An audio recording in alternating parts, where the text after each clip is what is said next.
Dust hung heavy in the late afternoon air, golden rays slipping through the cracks in the wooden roof of the old auction barn. The crowd had started thinning out, hats lowered, murmurs fading, until the final stall door creaked open. Edgar Morrow, the auctioneer with decades of cattle and horse trades behind him, stepped forward slowly. His worn leather vest clung to his frame, and the brim of his brown hat shadowed his face as he reached toward the last horse.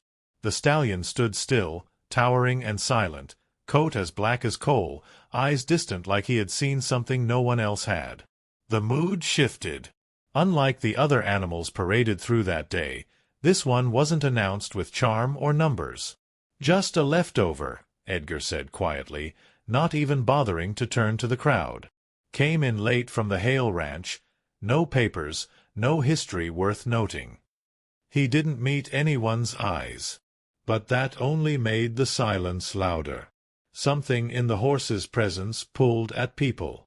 He didn't flinch, didn't blink, just watched, like he was waiting for something. Toward the back, a tall man in a dusty coat raised his head. He'd been quiet all day, eyes hidden under the brim of his hat, arms crossed.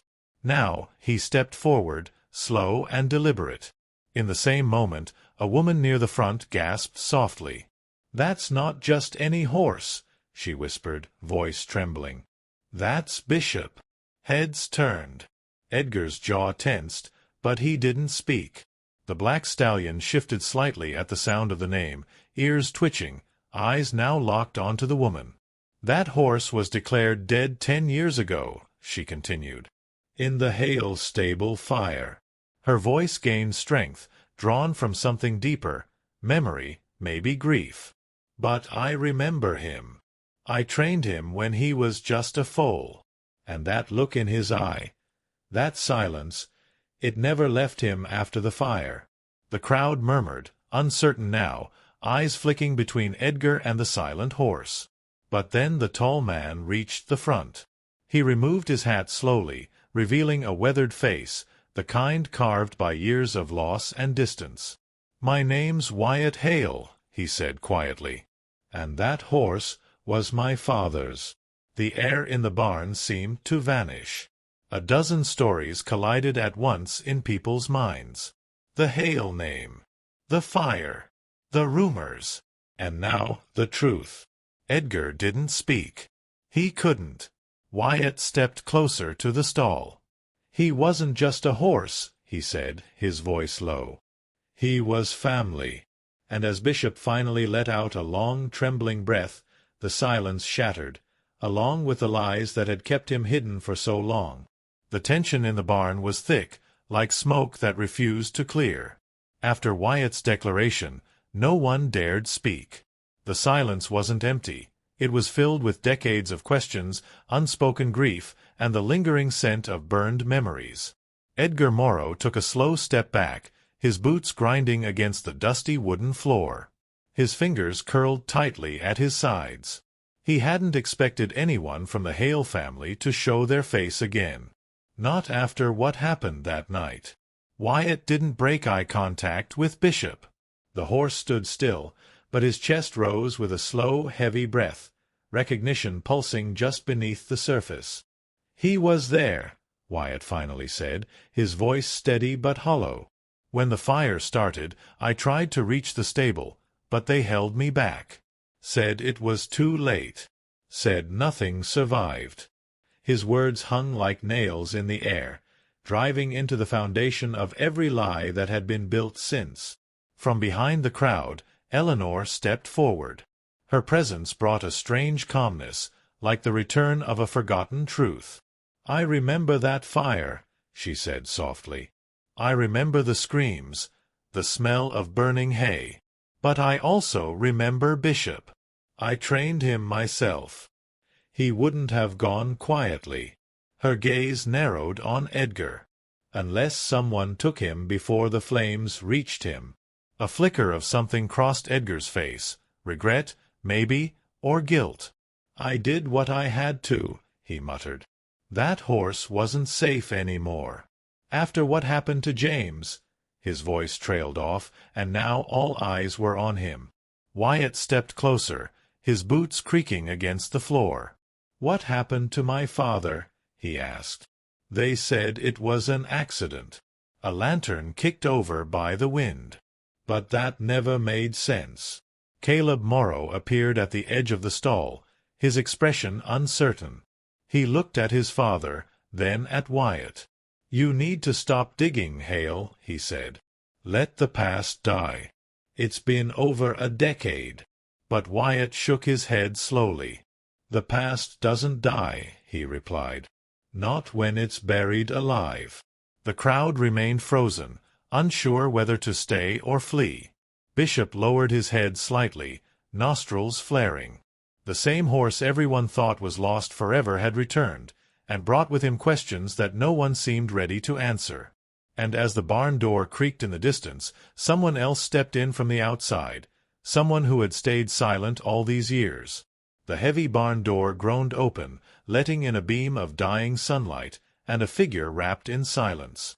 The footsteps were slow, deliberate, the echo of boots on the wooden floor cutting through the stillness like a blade. Wyatt turned first, his hand instinctively resting on the stall gate. The others followed, their eyes landing on a woman no one had seen in over a decade. Clara Hale, Wyatt's sister. Clara looked older than Wyatt remembered.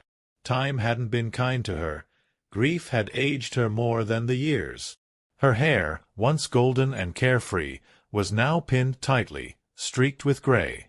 She held a small satchel close to her chest, as if protecting something fragile.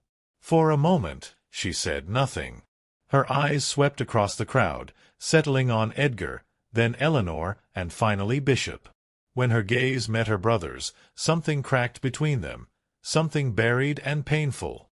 "I heard the auction was ending today," she said quietly, her voice low but steady.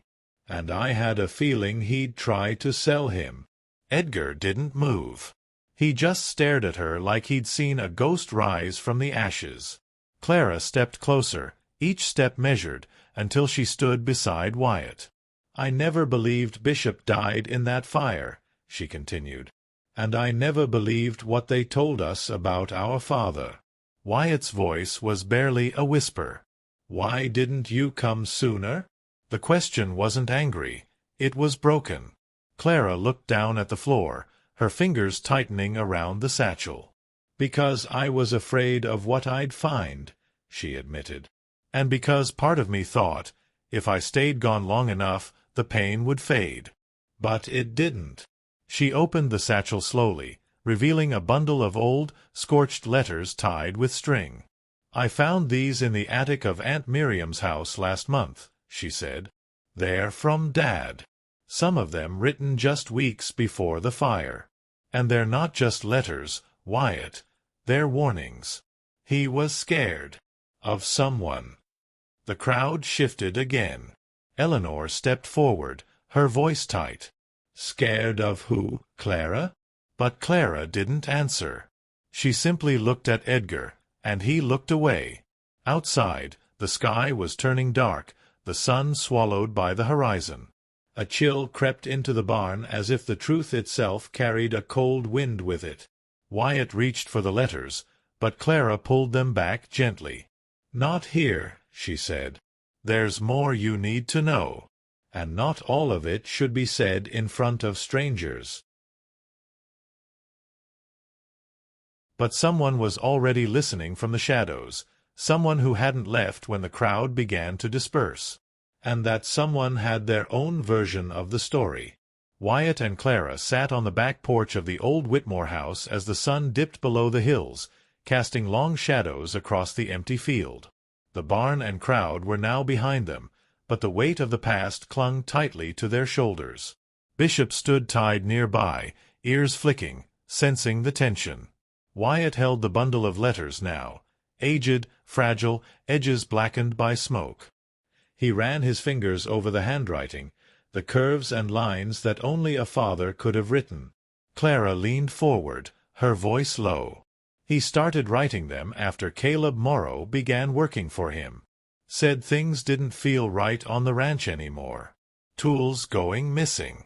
Livestock sick without cause. And then He wrote that someone had been watching him at night, standing by the tree line, always in the same spot. Her eyes filled with something deeper than sadness, guilt. I think Dad knew what was coming. Wyatt opened the first letter, dated 2 weeks before the fire. The words bled with urgency. If anything happens to me, don't trust Edgar. He's not who he says he is. Wyatt swallowed hard. Why didn't we ever see these? He asked. Clara looked away. Aunt Miriam must have hidden them. Maybe she thought she was protecting us. Or maybe she was afraid too. Inside the bundle was also a map, hand-drawn, crude, but marked with an X just beyond the edge of the old Hale property. Wyatt held it up to the fading light. What's out there? Clara shook her head. Nothing but ash and overgrown trails. After the fire, no one went back. The land was left to rot.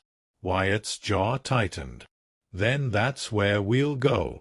From inside the house, Eleanor appeared in the doorway, her expression tense. You're being watched, she said simply. There was someone standing near the barn even after everyone else left. I've lived here long enough to know when something's not right. Wyatt stood immediately, folding the map and tucking it into his coat. Then we leave now, he said, before whoever it is decides to do more than watch. Clara hesitated. If we go back there, we might find more than just answers, she whispered. Wyatt turned to her, his eyes steady. I'm not looking for peace, Clara. I'm looking for the truth. As they mounted Bishop and rode off under the cover of dusk, a silhouette stood near the fence line, watching from a distance.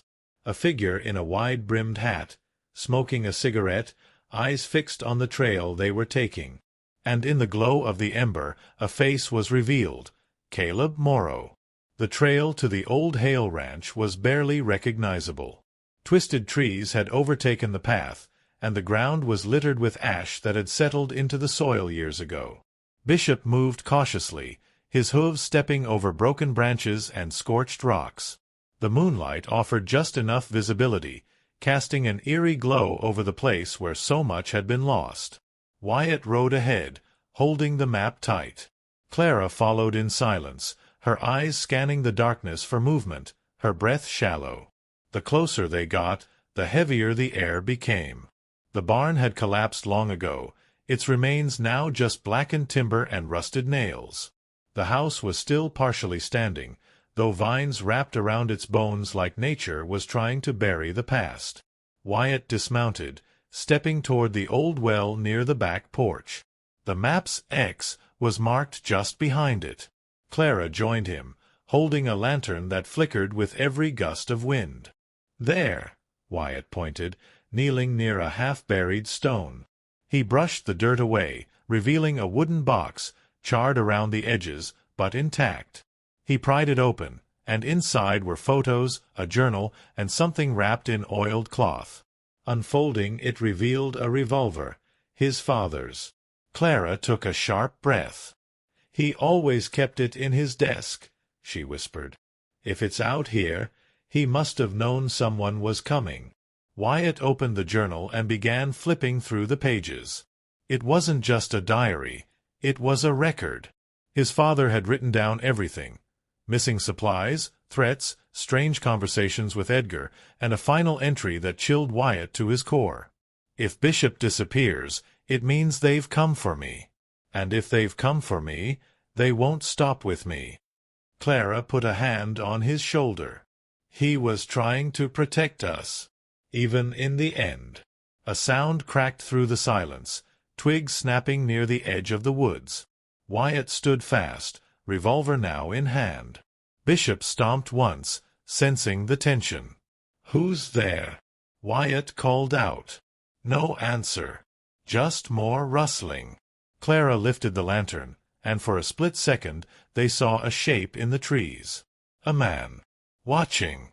But before they could move, a shot rang out. The lantern shattered. Darkness swallowed everything. Wyatt pulled Clara to the ground, heart pounding, the journal clutched to his chest. Bishop reared, neighing for the first time in years, a haunting, defiant cry that pierced the night. And from the shadows, the unmistakable sound of footsteps approached, slow, steady, and far too confident for a stranger. The night was alive with tension. After the gunshot shattered the silence and the lantern's light, the darkness felt thicker, almost suffocating. Wyatt's ears rang, his heart racing as he shielded Clara behind the remnants of the stone well. Bishop paced nervously nearby, his massive frame barely visible in the moonlight. Every muscle in Wyatt's body was alert. He tightened his grip on his father's revolver, aiming blindly into the black. From the trees, footsteps crunched slowly over burnt leaves and broken twigs. Wyatt squinted, trying to catch a glimpse of the figure. "Step out," he demanded, "or the next sound won't be yours." A pause. Then a voice emerged, not sharp, but eerily calm. "You don't want to shoot, Hale." "Not before hearing the rest of the story." Caleb Morrow stepped forward, his hands visible, empty, but his expression unreadable in the pale light. Clara rose slightly, her voice trembling. "You were watching us. At the barn. At the tree line."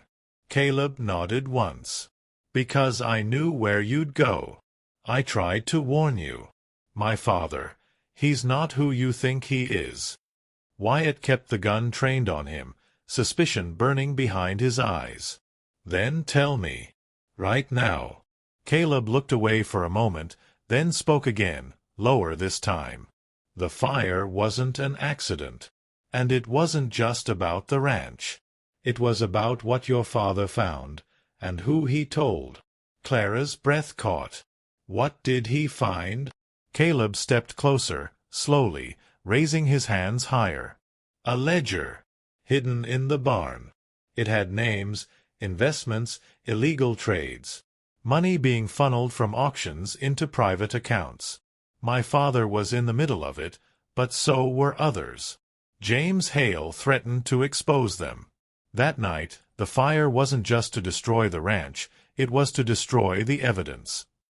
Wyatt lowered the revolver slightly, the weight of the truth beginning to settle in his chest. "And Bishop?" Caleb glanced at the horse, still alert and watching. "They wanted him gone too. He was tied to everything. To your father's name. But I couldn't let him die. I pulled him out before the barn collapsed. I hid him. That's why I stayed silent all these years." The silence that followed was heavier than any sound. Wyatt didn't speak. He simply stared, at Caleb, at the ground, at the journal still clutched in Clara's arms. Everything they thought they knew had twisted into something darker. From behind them, Bishop let out a low snort, calm, almost knowing. And then another voice broke through the trees. Deeper, rougher, older. "Caleb, you were always weak."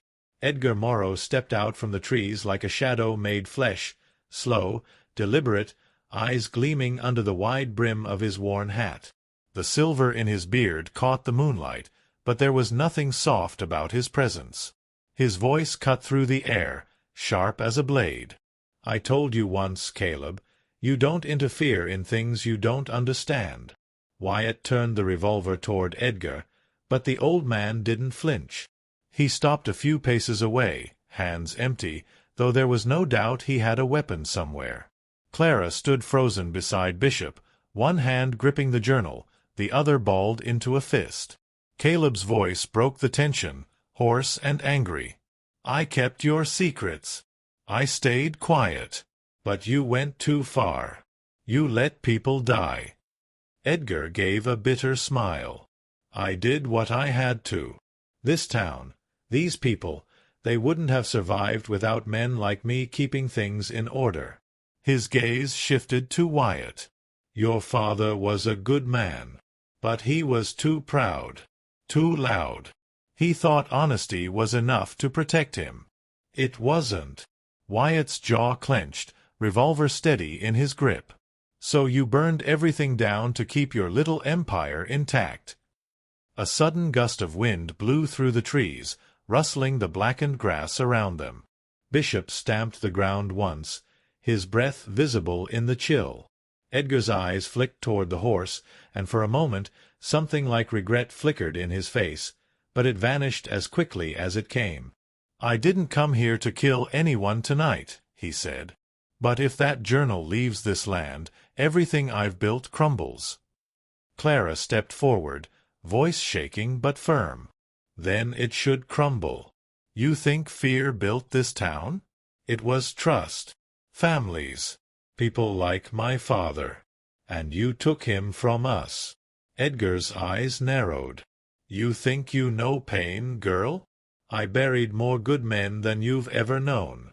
And I did it for their families. For the future." Wyatt raised the revolver higher. "No. You did it for power. You didn't protect the town. You controlled it." The standoff thickened. No one moved. Caleb took a step toward Edgar, slowly, almost cautiously. "You don't have to keep running," he said. "Let it end here."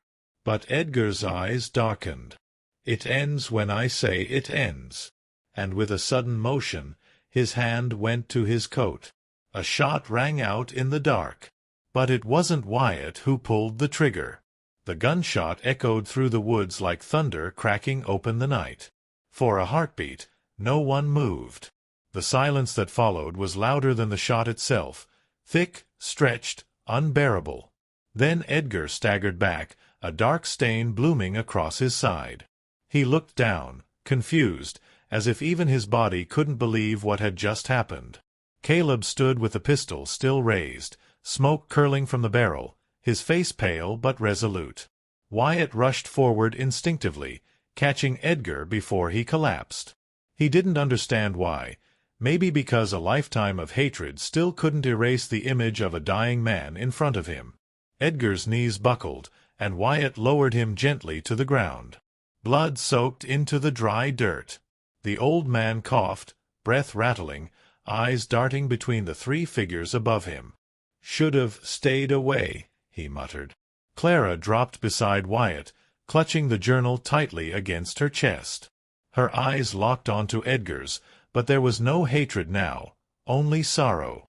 "Why?" she asked, voice cracking. "Why not just tell the truth?" Edgar blinked slowly, his voice barely audible. "Truth never mattered. People believe what they're told. I told them what they needed." A tear slipped down Clara's cheek. "And we needed our father."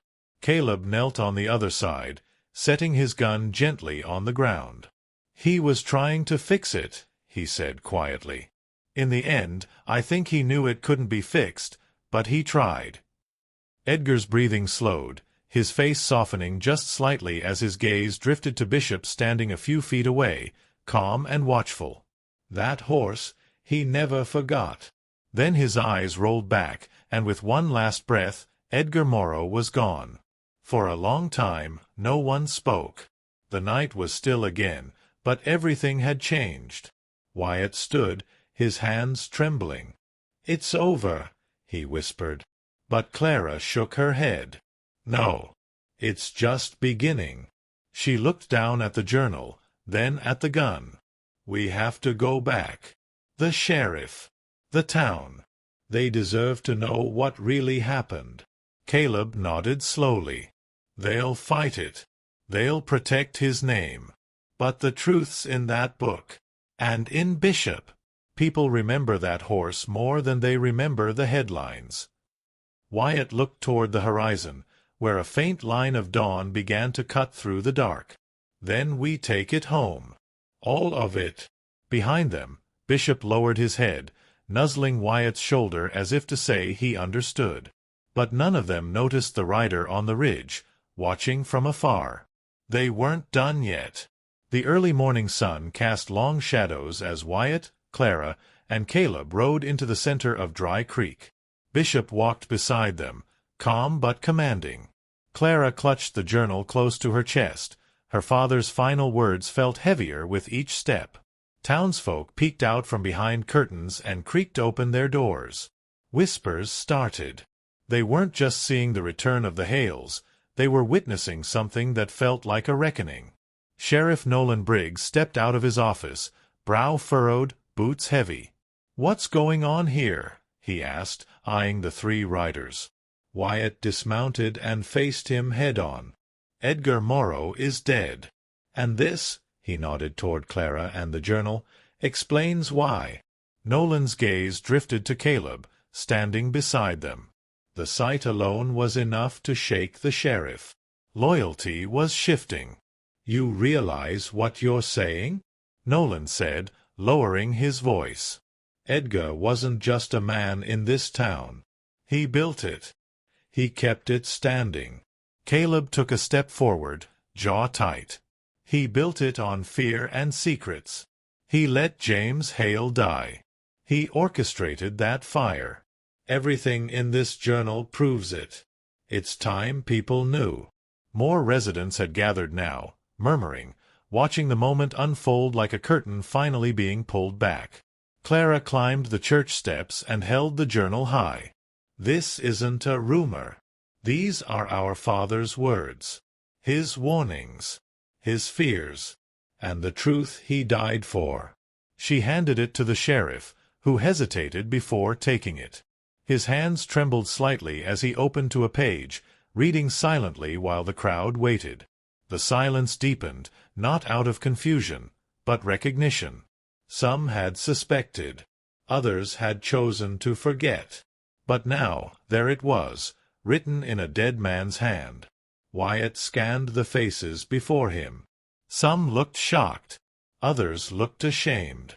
But most stood quietly, like people hearing a language they once knew but had forgotten how to speak.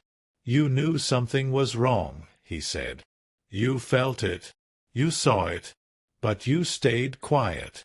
Bishop let out a soft, low exhale, like a sigh echoing across the square. Sheriff Briggs finally looked up. His voice was low but firm. "We'll start an investigation. If what's in this book is real, this town has some things to answer for." Clara nodded. "We all do." Wyatt looked to the horizon, where a storm was forming, not one of rain, but of reckoning.